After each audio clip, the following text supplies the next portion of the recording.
আসসালামু আলাইকুম গাইস। ভিডিওতে আসলাম একটু কথা বলার জন্য। বর্তমানে দিন দিন যতই দিন পার হইতেছে ততই দ্রব্যে মূল্যের দাম ততই হুড়হুড়কে বাড়তেছে। ঠিক আছে, ছোট্ট একটা ব্যবসা করি কিন্তু সেইখানে এত পরিমাণের রেট বাড়তেছে, মানে বলার মতো না। একটা মানুষ যে কিছু কিনা খাইব অল্প দামে, সেই সিস্টেমটা নাই। যার কারণে একটু টেনশন করতেছিলাম দাঁড়া আর ভাবলাম একটা ভিডিও করি, আপনাদের সাথে শেয়ার করি।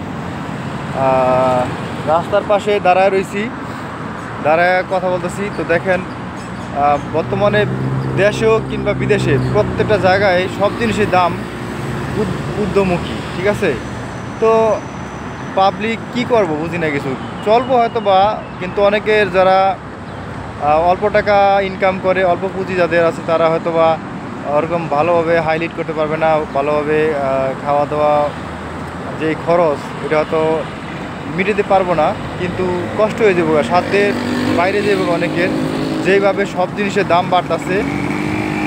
তো আপনাদের একটা কথা বলবো কি, দেখেন দেশের প্রত্যেকটা জায়গায় কিন্তু এই সিস্টেম, সব জিনিসে কিন্তু দাম বাড়তে আছে হুড় কইরা।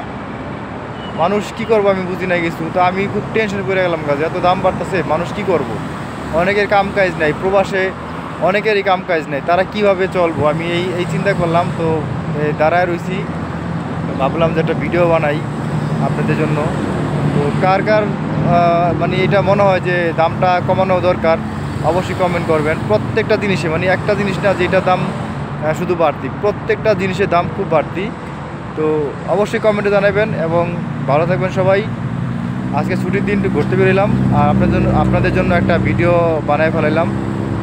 তো ভালো থাকেন সবাই, ভিডিও রেখে দেবো, বাই।